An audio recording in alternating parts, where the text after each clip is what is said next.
Prions.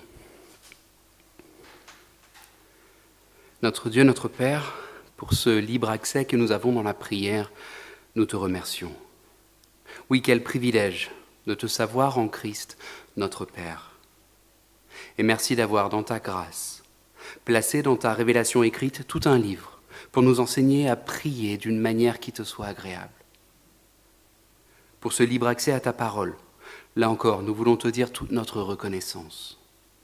Dans ce monde si loin de toi, oh, nous avons tant besoin de venir dans ta présence par la prière. Nous avons besoin de venir puiser notre sagesse dans la seule sagesse, la seule source de sagesse, ta parole. Ô Père, dispose nos cœurs pour comprendre ta parole, pour être, peut-être pour la première fois ou à nouveau, fascinés, ébahis, émerveillés par ta majesté et par ta gloire. Oui, puisses-tu nous enseigner à prier dans la juste connaissance de ta personne. Que dans cette étude ce soir, l'honneur et la louange te reviennent à toi et à toi seul. Amen. Nous continuons ce soir notre étude du livre des psaumes, et nous en sommes au psaume 3. Quelques mots de rappel un petit peu plus large sur le psautier. Nous avions vu que le livre des psaumes est un recueil de prières chantées du peuple juif. Les psaumes ont eu dans la vie du peuple de Dieu une place de première importance. Tout au long de son histoire, Israël s'est adressé à Dieu pour lui dire sa foi, sa reconnaissance, mais aussi ses doutes et ses révoltes.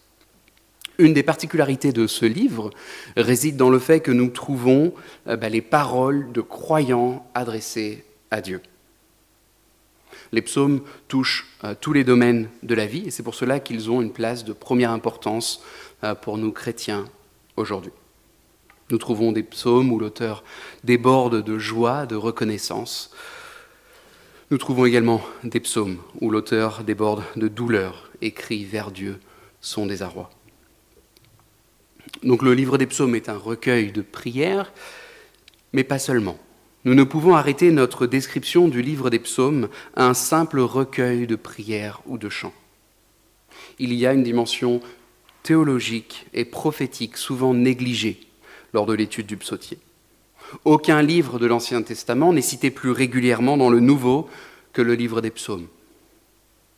Il est cité quasi systématiquement en rapport avec le Messie et son œuvre. La dimension théologique du livre est souvent négligée. Et nous essayons, lors de ces études, de ne pas négliger cette dimension théologique plus large. Le psaume 3, dans son contexte immédiat. Psaume 1er nous débute par une description, par un portrait brossé de l'homme juste. Heureux l'homme qui ne suit pas le conseil des méchants, qui ne s'arrête pas sur la voie des pécheurs et ne s'assied pas en compagnie des moqueurs, mais qui trouve son plaisir dans la loi de l'Éternel et la médite jour et nuit. Un portrait qui est brossé dans le psaume 1er de l'homme juste. Puis dans le psaume 2, le portrait du roi universel est dressé. Psaume 2, versets 11 et 12. « Servez l'Éternel avec crainte et réjouissez-vous tout en tremblant. Rendez hommage au Fils, de peur qu'il ne s'irrite et que vous n'alliez à votre perte, car sa colère s'enflamme rapidement. Heureux tous ceux qui se confient en lui. »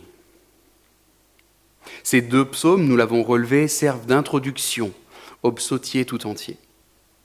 Ainsi, le lecteur est invité à réfléchir sur l'identité de l'homme juste du psaume 1 et du roi du psaume 2. Le contexte du psaume 3 étant donné, regardons au contenu de ce psaume, donc lisons maintenant ce psaume 3. Psaume 3. Psaume de David, lorsqu'il fuyait devant son fils Absalom. Éternel, que mes ennemis sont nombreux. Beaucoup se dressent contre moi. Beaucoup disent à mon sujet, pas de salut pour lui auprès de Dieu. Pause.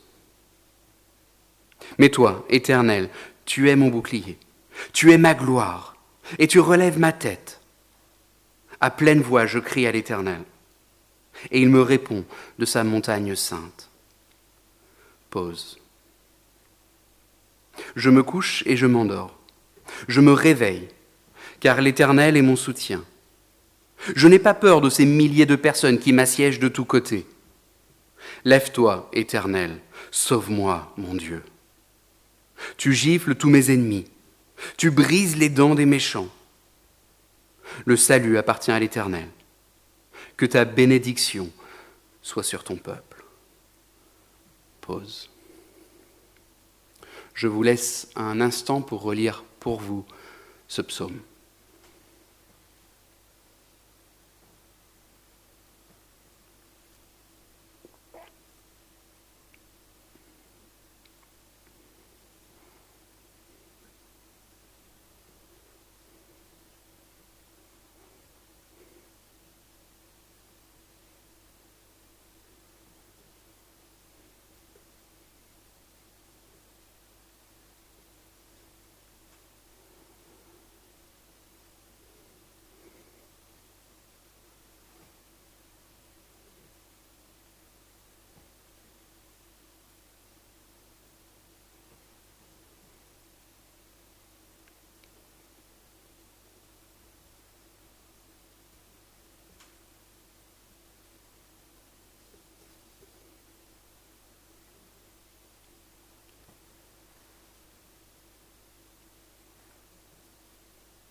Alors, quelles sont vos premières impressions sur ce texte ?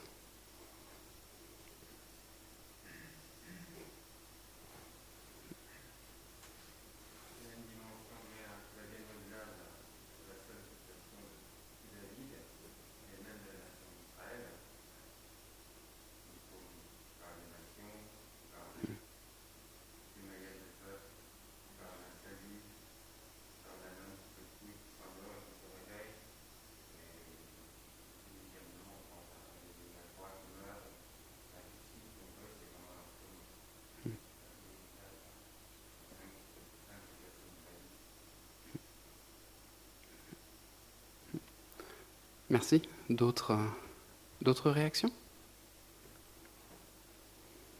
Moi, c'est la conclusion que les gens prennent. Dans tout le psaume, il parle de lui, à peu près. Je m'assieds, je m'endors, tout. Et à la fin, il dit bénis le peuple. Enfin, quelque chose comme ça. Que ta bénédiction soit sur ton peuple. Donc, il ne dit pas soit sur moi ou soit sur ton serviteur. Oui, nous verrons que David élargit son psaume avec, entre autres, cette exhortation à la louange. Je pense que c'est ça qu'il y a dans le verset 9. Le salut appartient à l'Éternel, que ta bénédiction soit sur ton peuple. C'est comme s'il voulait partager à tous ce qu'il ressent en ce moment-là. Plusieurs thèmes se retrouvent tout au long de ce psaume. Il y a le thème tout d'abord des épreuves. Il est question au verset 2 d'ennemis nombreux. Beaucoup se dressent contre moi. Verset 7, il y a ces milliers de personnes qui m'assiègent. Verset 8, il est question des ennemis, il est question des méchants également. Donc on voit toute cette notion d'épreuve, d'oppression, de persécution qui rythme ce psaume. Et en réponse à ce thème, nous trouvons celui de la confiance. Verset 4, « Mais toi, Éternel, tu es mon bouclier, tu es ma gloire, tu relèves ma tête. » Je crie à l'Éternel, verset 5, « Il me répond. » L'Éternel est mon soutien, verset 6, « Je n'ai pas peur, verset 7. » Et cette affirmation du verset 9, « Le salut appartient à l'Éternel. » Donc, face à ce thème des épreuves, nous retrouvons celui de la confiance en Dieu. Nous pouvons noter dans ce psaume quelques nouveaux marqueurs de texte également, des éléments que nous n'avions pas dans le psaume 1er et le psaume 2.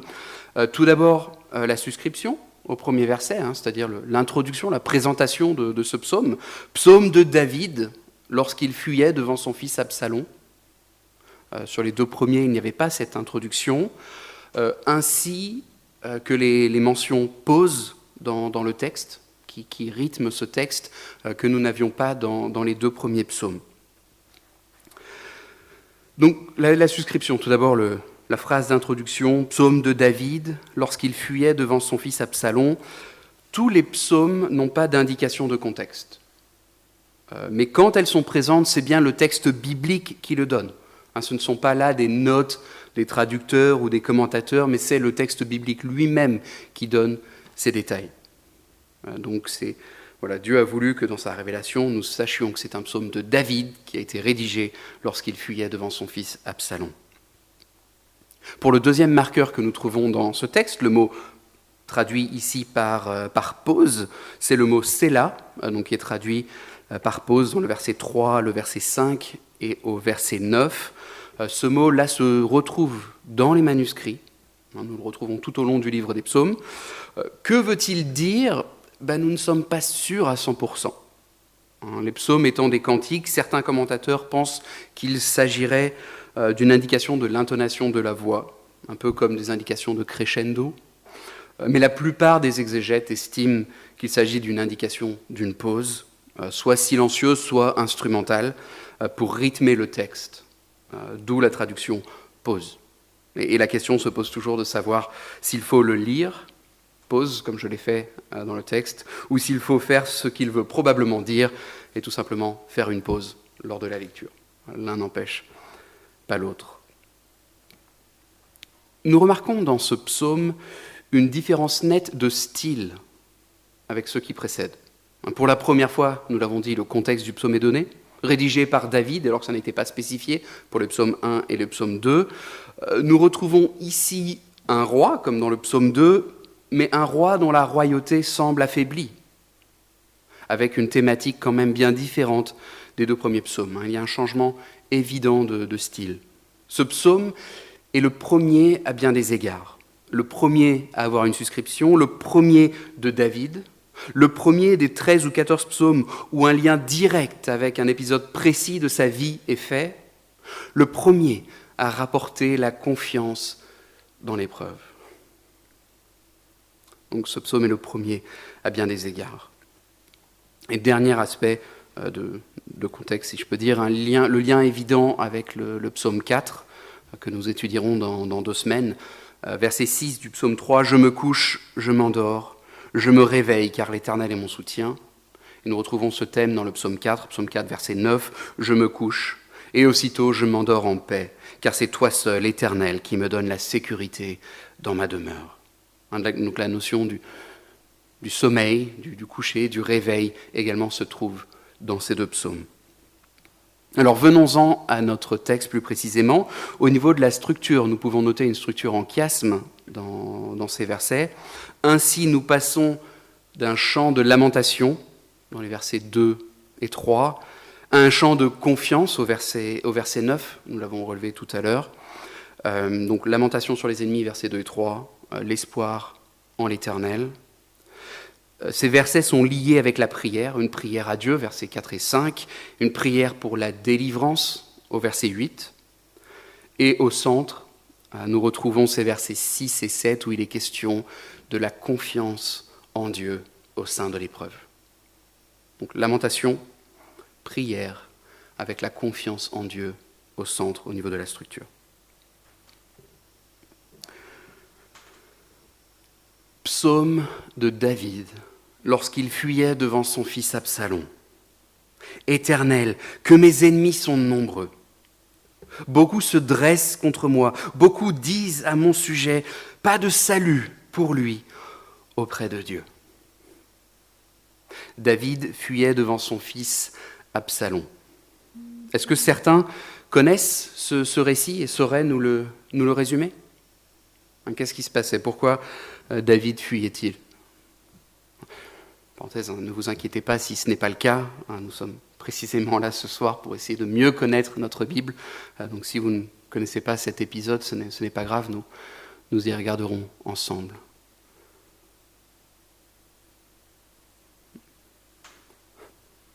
Bon, alors on va faire un petit... Oui ?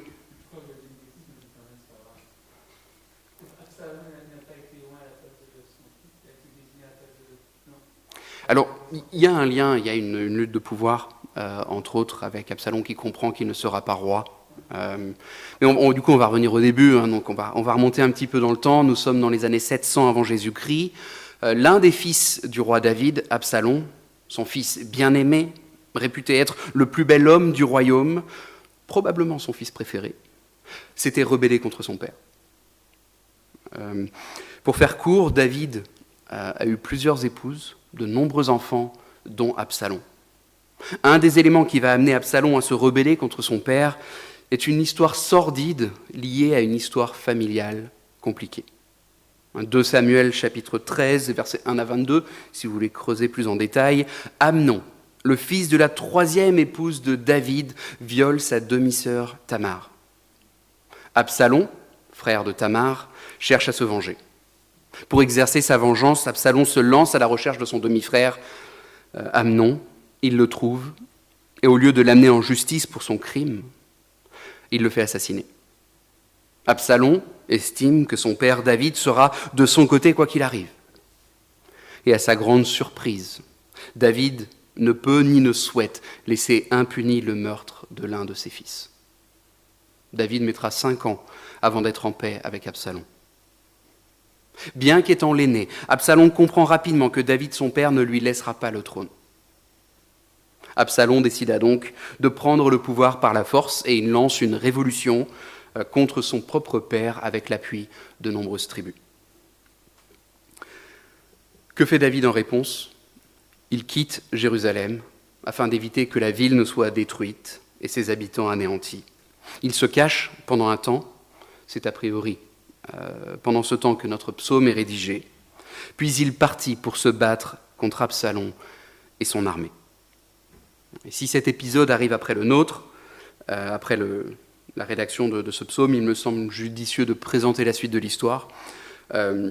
David part au combat, mais de manière surprenante, il n'amène pas dans le combat dans le sud du pays, parti qui lui était resté fidèle, mais il part au nord-est pour chercher à surprendre Absalom. Stratégiquement, c'était quelque chose d'intelligent, d'audacieux, surprenant tactiquement. C'était un coup de génie, un coup de fin stratège, et cela a surpris Absalom. Il ne s'attendait pas à autant d'audace de la part de son vieux père. Absalom, malgré l'ordre de David de ne pas lui faire de mal, finit par être tué par Joab, le neveu de David, c'est 2 Samuel chapitre 18, son propre cousin.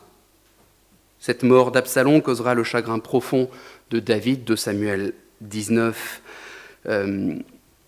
je vais lire d'abord 2 Samuel 18, versets 14 et 15, et ensuite 2 Samuel 19, 1 à 5. Joab dit « Je ne vais pas perdre mon temps avec toi. » Puis il prit en main 3 javelots et les enfonça dans le cœur d'Absalom, alors que celui-ci était encore bien vivant au milieu du térébinthe. 10 jeunes gens qui portaient les armes de Joab entourèrent Absalom et le frappèrent à mort. 2 Samuel 19. Alors le roi, bouleversé, monta dans la chambre située au-dessus de la porte et pleura. Il disait tout en marchant « Mon fils Absalom, mon fils Absalom, si seulement j'étais mort à ta place. Absalom, mon fils, mon fils. » Ce jour-là, la victoire fut changée en deuil pour tout le peuple, car le peuple entendait dire « Le roi est rempli de chagrin à cause de son fils. » Le roi s'était couvert le visage et criait à haute voix « Mon fils Absalom, Absalom, mon fils, mon fils. » Et nous pensions avoir des problèmes. La situation personnelle de David est catastrophique. Et dans ce cas, cette situation résulte de son attitude à lui. David est l'un des personnages phares de l'Ancien Testament, et c'était un homme de son temps. Il a fait des choses qui font froid dans le dos aujourd'hui. Sa vie est un tel désordre. Quand ce psaume est rédigé, nous sommes en plein cœur de la tempête. À ce moment-là, David était en train de fuir. Un psaume rédigé en plein cœur de la tempête. Comprendre cela va permettre de mieux discerner la profondeur de ce que David prononce ici. Que mes ennemis sont nombreux. Beaucoup se dressent contre moi, beaucoup disent à mon sujet, pas de salut pour lui auprès de Dieu. il n'y a peut-être pas eu d'épreuve aussi personnelle pour David que celle-ci. Parce que parmi les ennemis dont il est fait mention, il y a en chef de file son propre fils.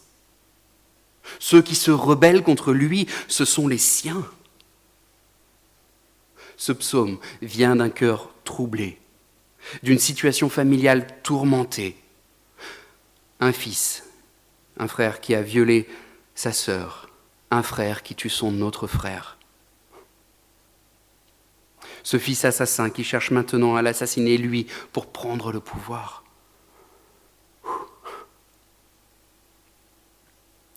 Ah, si seulement. Ne vous arrive-t-il pas de vous poser cette question face à l'épreuve? Ah, si seulement. Si seulement David n'avait pas couché avec Bathsheba. Si seulement Amnon n'avait pas violé sa sœur. Si seulement Absalom n'avait pas tué Amnon. Si seulement Joab n'avait pas tué Absalom. Si seulement David avait été plus présent auprès d'Absalom. Si seulement il ne l'avait pas autant gâté les rares moments où il était là. Ah, si seulement. Dans ce psaume 3, nous sommes bien avant la mort d'Absalom. Mais David sait que rien ne peut défaire une telle situation. Tous, nous avons des « ah si seulement » dans nos vies. Et tous, nous avons le poids de notre passé. Si certaines choses peuvent être restaurées, il y en a probablement pour lesquelles ça n'est possible. Alors que peut nous enseigner ce psaume? Face à de telles situations, comment devons-nous réagir? Dans son tourment, que fait David? Dans son tourment, que fait David? Je vous laisse un instant pour réfléchir à cette question.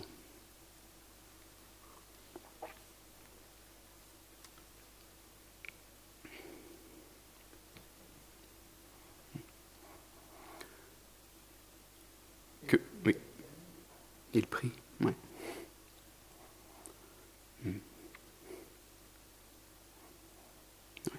Il se tourne vers Dieu.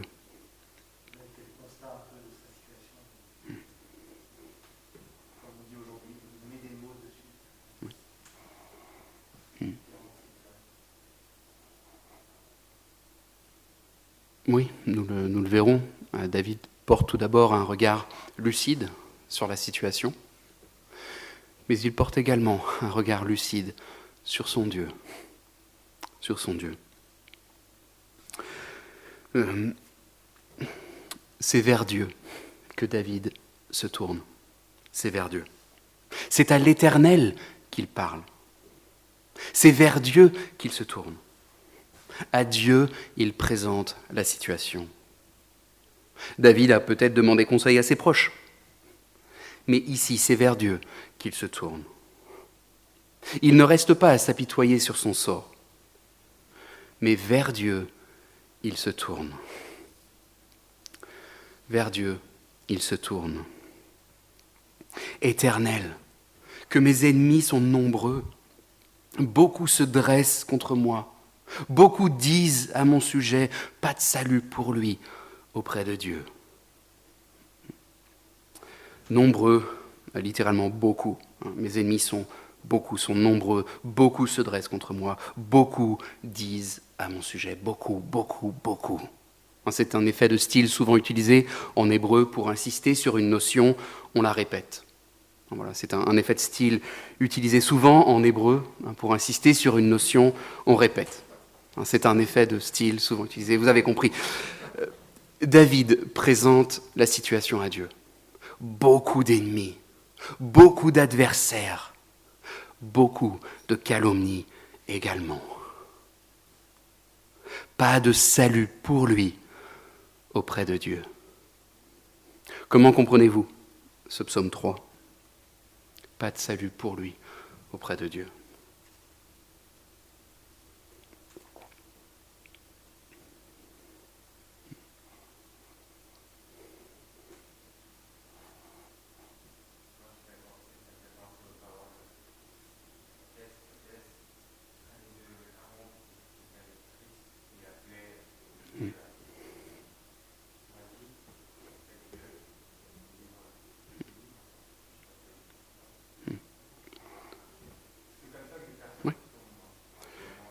Oui, je crois qu'il y a du sarcasme de la part des ennemis. Vu tout ce qui lui arrive, clairement, Dieu n'est plus avec lui. Mais ainsi, il se moque. C'est ça le roi que Dieu a choisi. Dieu l'a clairement abandonné, puni pour ses fautes. Et c'est peut-être un constat que se faisaient certains de manière sincère, non pas pour se moquer, mais de manière sincère.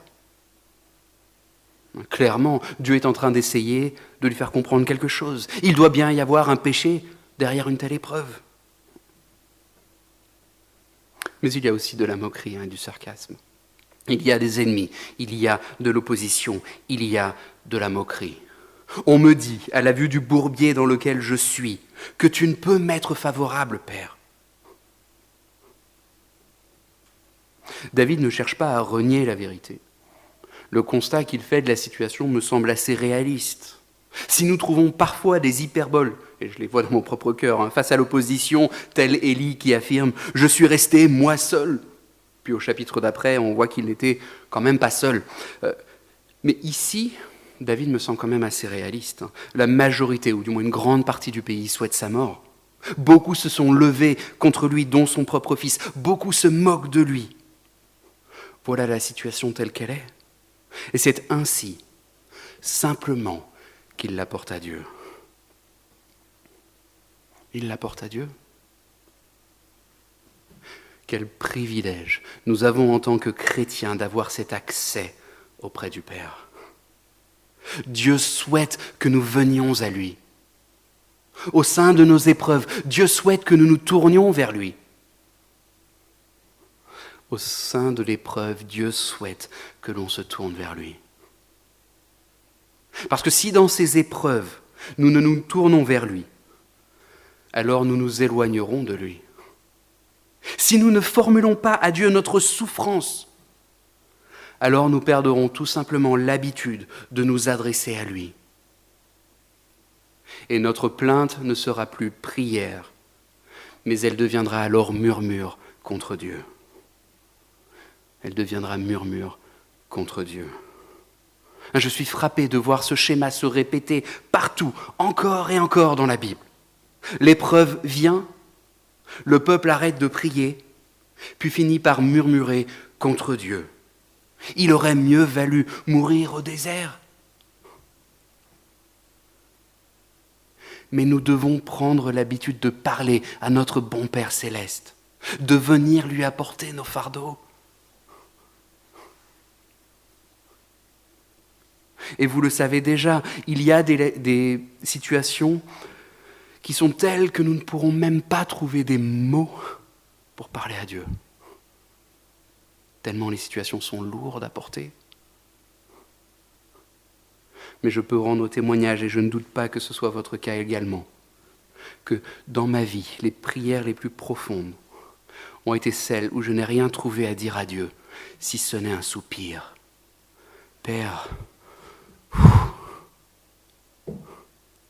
je ne sais même pas ce que je dois te demander. Mais c'est vers toi que je me tourne.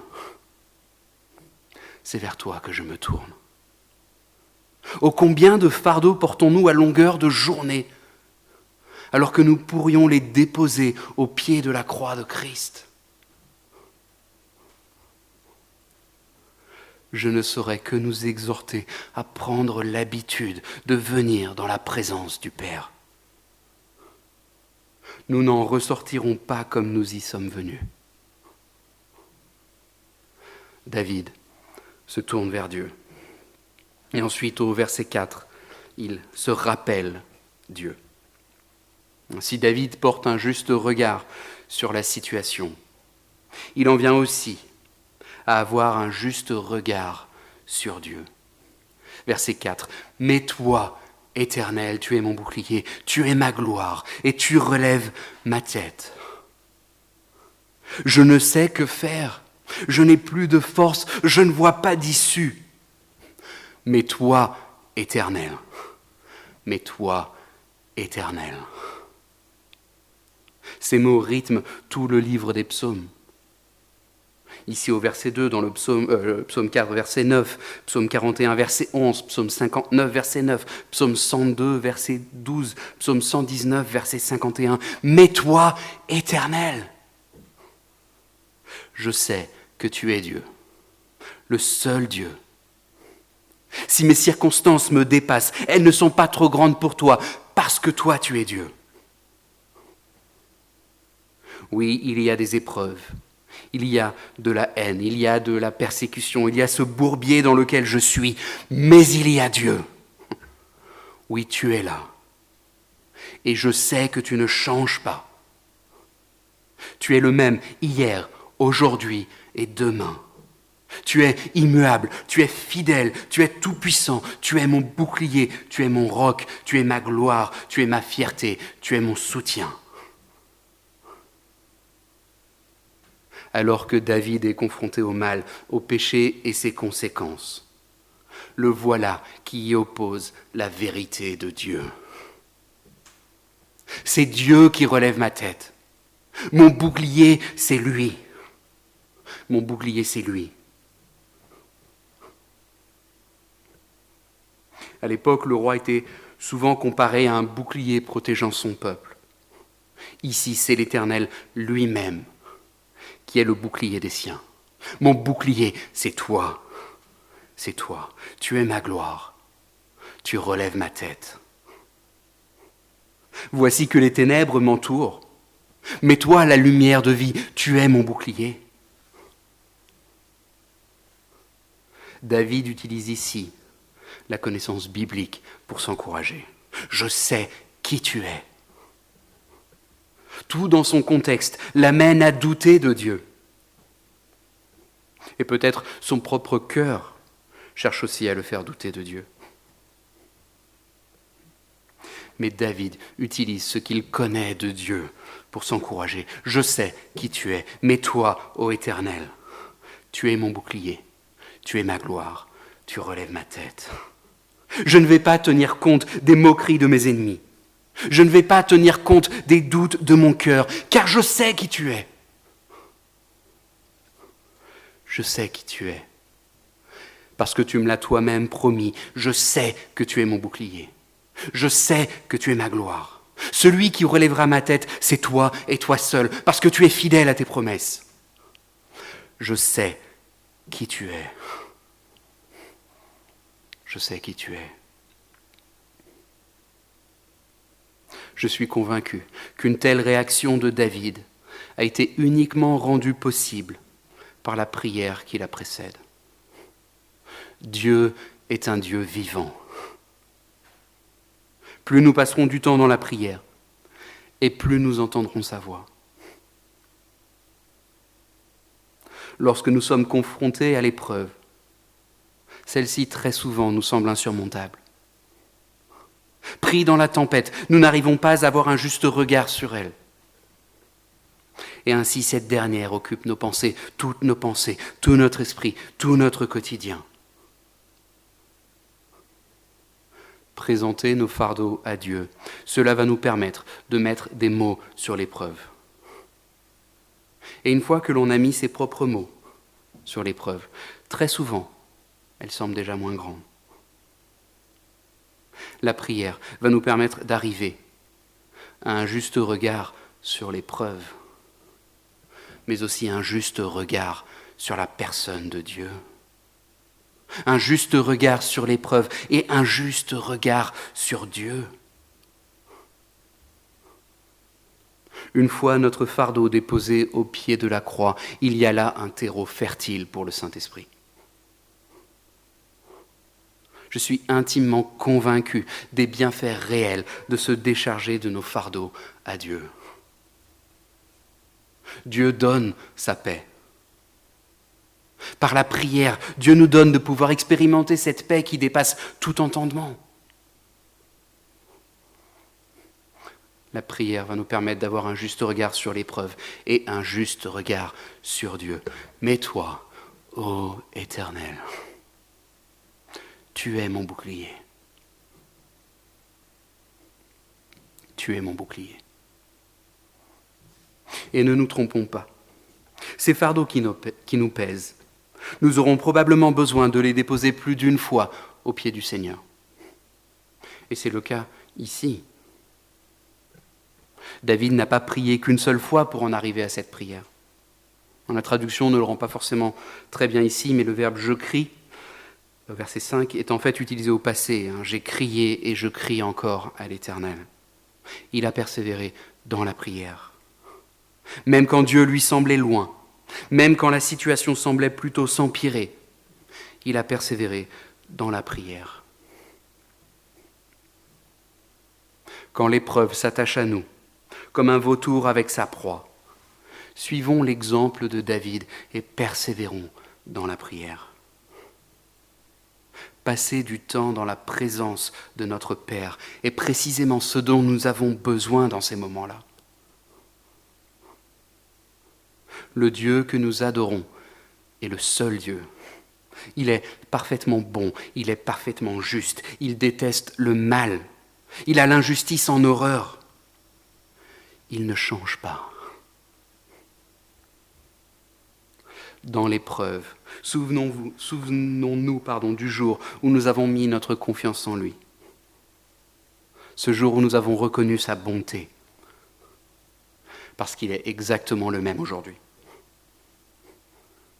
Les circonstances changent, mais Dieu, lui, reste le même.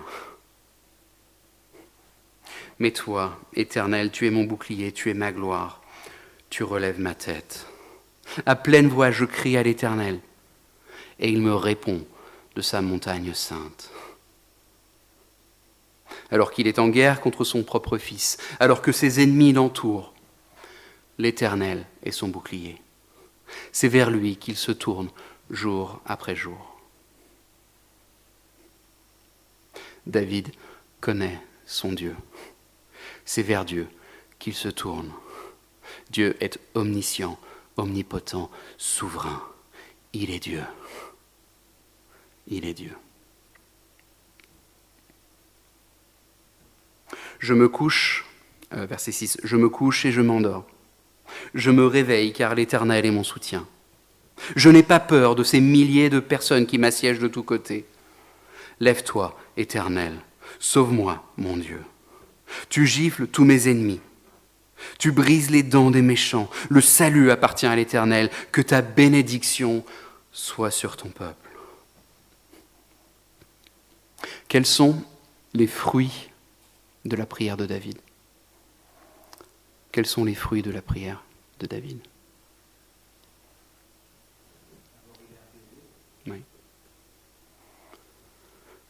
Oui, la paix, tout d'abord.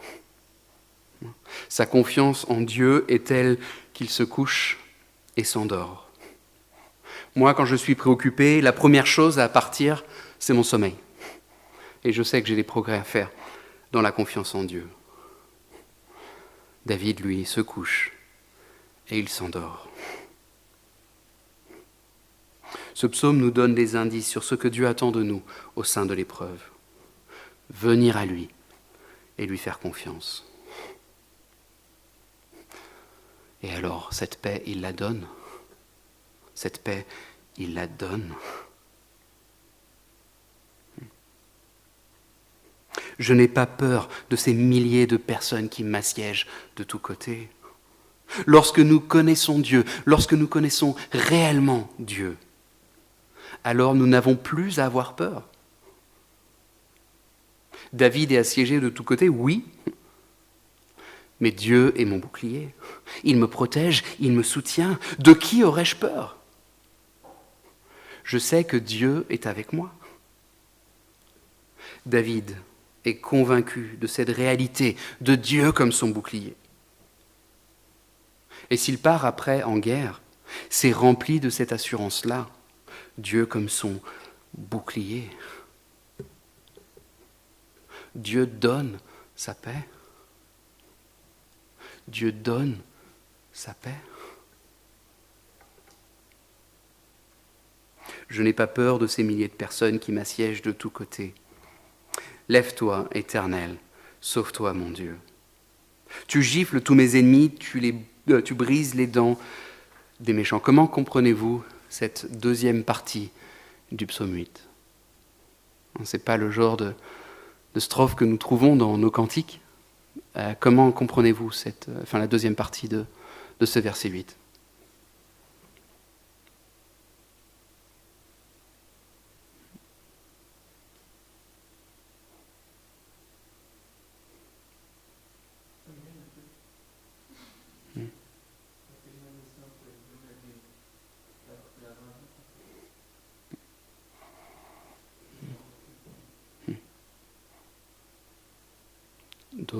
D'autres réactions ?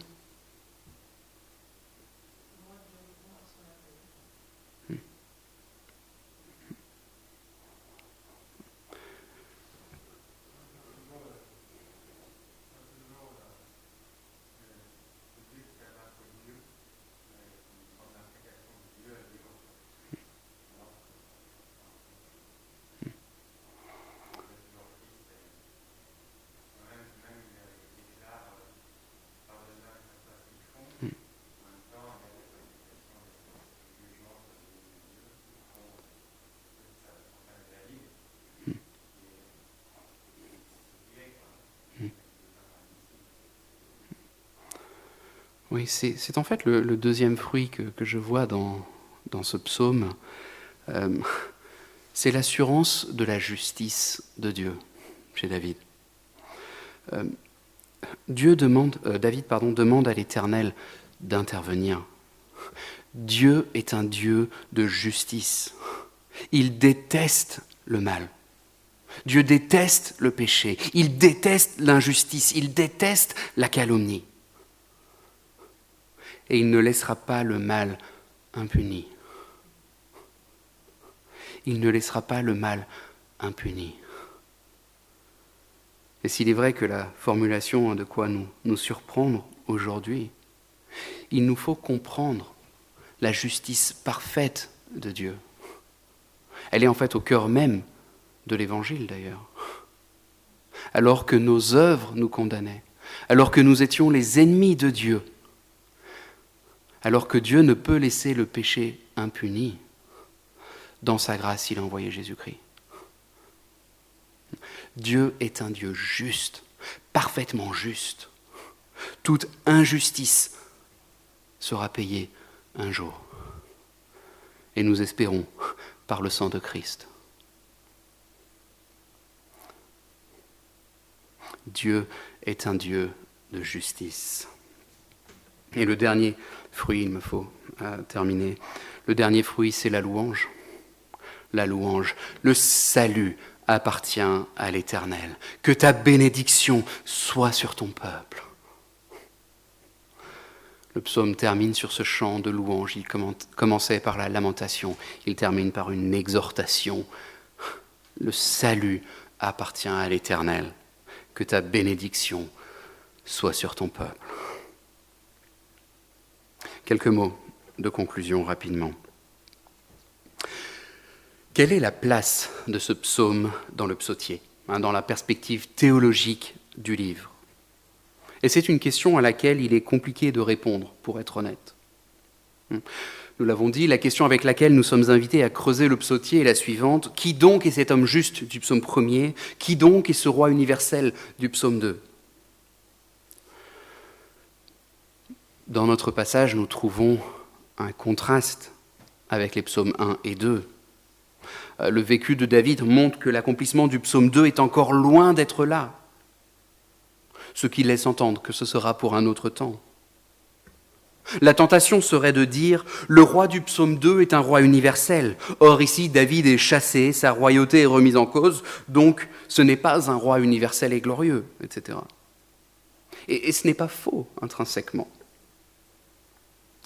Mais en même temps, la royauté de Jésus passera, elle aussi, par la souffrance et la persécution, comme David ici.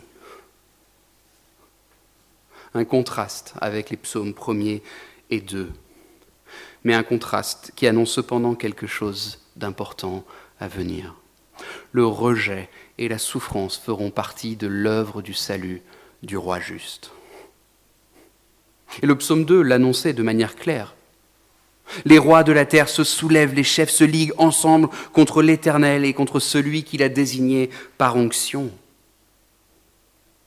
Cet aspect de rejet et de souffrance fera partie de l'œuvre du roi Jésus, avec des différences notables, cependant. David se retrouve dans cette situation en partie à cause de son propre péché. Jésus sera confronté à la violence, au rejet, à la moquerie, à cause de son obéissance, à Dieu. Mais dans la réaction de David, il y a quelque chose de la réponse du roi du chapitre 2, une pleine confiance en Dieu au cœur de la tourmente. Donc première différence, Jésus, lui, sera confronté à la violence à cause de son obéissance. Deuxième différence, le roi du psaume 2 passera par des ténèbres bien plus sombres encore que celles du psaume 3. Le roi du psaume 2 passera par les ténèbres de la persécution. Mais plus encore, il passera par les ténèbres d'une mort injuste. Et pourtant, au sein de ces ténèbres, il restera l'homme juste du psaume 1er, qui puise sa force et son plaisir dans la loi de l'Éternel. Un des buts du psautier est de nous amener à ces questions. Qui donc est cet homme juste ? Qui donc est ce grand roi ? C'est Jésus. C'est Jésus. Amen. Prenons un moment dans le silence.